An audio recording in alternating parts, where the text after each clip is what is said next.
जब कभी भी हम लोग लोन लेने जाते हैं तो यहाँ पर लोन लेने के लिए बहुत लंबा प्रोसेस फॉलो करना पड़ता है और बहुत बार ऐसा होता है कि हम लोगों को प्रोसेस फॉलो करने के बाद भी लोन नहीं मिलता है। लेकिन रिसेंटली एक केस यहाँ पर ऐसा हुआ है जहाँ पर 84,000 कस्टमर्स को बिना रिक्वायरमेंट के, बिना उनकी इजाजत के लोन मिला है। यहाँ पर इन लोन की सबसे खास बात ये थी कि ये लोन उन लोगों को दिए गए जिनकी लोन की पेमेंट पहले से बाकी है या बैंक के साथ पहले से एक लोन लिया हुआ है। ऐसा करने के बाद बैंक के एग्जीक्यूटिव चेयरमैन ने इस्तीफा दे दिया और इसके बाद एक स्टेटमेंट दिया जो बैंक के लिए काफी ज्यादा भारी पड़ने वाला है। नमस्कार, मेरा नाम है विमल और मैं एक फाइनेंस प्रोफेशनल हूँ। आज का वीडियो काफी ज्यादा इंपॉर्टेंट है क्योंकि आज के इस वीडियो में आपको बताने वाला हूँ कि 84,000 कस्टमर्स को लोन जो दिया है इंडसइंड बैंक ने, उसके पीछे का राज क्या है और इसकी हिस्ट्री क्या है। कुछ टाइम पहले सेम चीज हुई थी आईसीआईसीआई बैंक के साथ। विसल ब्लोअर ने कंप्लेन फाइल की थी कि आईसीआईसीआई बैंक में कुछ तो गड़बड़ है। इसके बाद आईसीआईसीआई बैंक में इन्वेस्टिगेशन चालू हो गई और इन्वेस्टिगेशन में ऐसे फैक्ट सामने आए जिनकी वजह से चंदा कोचर को रिजाइन देना पड़ा उसकी पोजीशन से। इसके अलावा सेम चीज हुई थी डीएचएफएल बैंक के साथ। यहाँ पर भी बैंक की शेयर्स को डिलिस्ट करना पड़ा।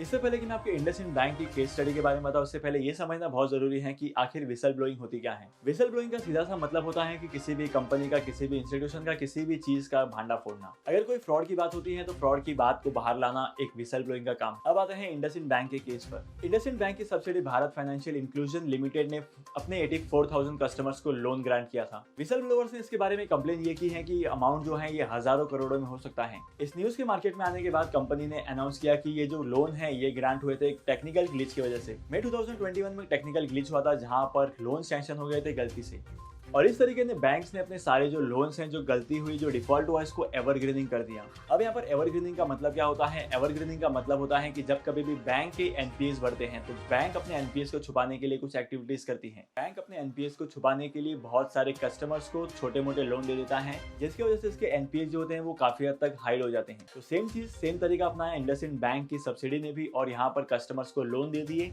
और इसका नाम दिया टेक्निकल ग्लिच का। लेकिन इन लोन के पीछे का मेन रीजन क्या है ये बैंक ने अभी तक क्लियर नहीं किया है, तो इसके ऊपर कुछ कहना अभी ठीक नहीं होगा। इसके अलावा हम लोग बैंक के फाइनेंशियल्स को भी चेक कर लेते हैं। जैसे कि आप स्क्रीन पर देख सकते हैं कि बैंक के एनपीएस जो है वो काफी टाइम से बढ़ते जा रहे हैं, और इसके साथ साथ अगर मैं प्रॉफिट्स की बात करूं तो प्रॉफिट्स भी एक तरीके से स्टेबल दिखाई दे रहे हैं या इसमें भी थोड़ा बहुत रिडक्शन है।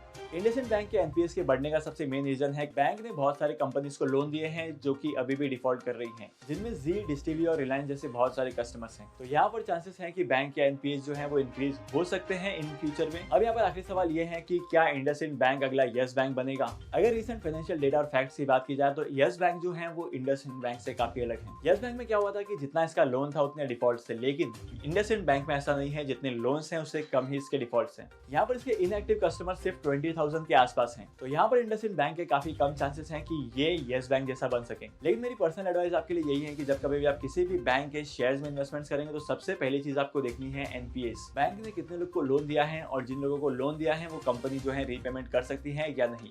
अगर कंपनीज यहाँ पर लोन का रीपेमेंट नहीं कर पाएगी तो बैंक का जो एनपीएस है वो फ्यूचर में बढ़ने वाला है।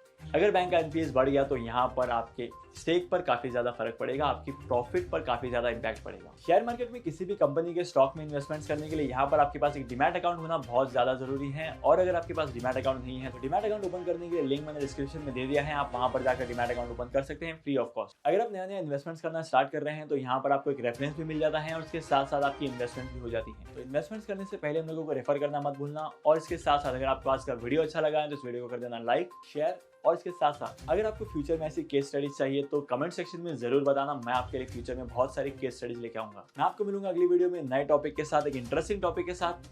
तब तक के लिए signing off and happy investing.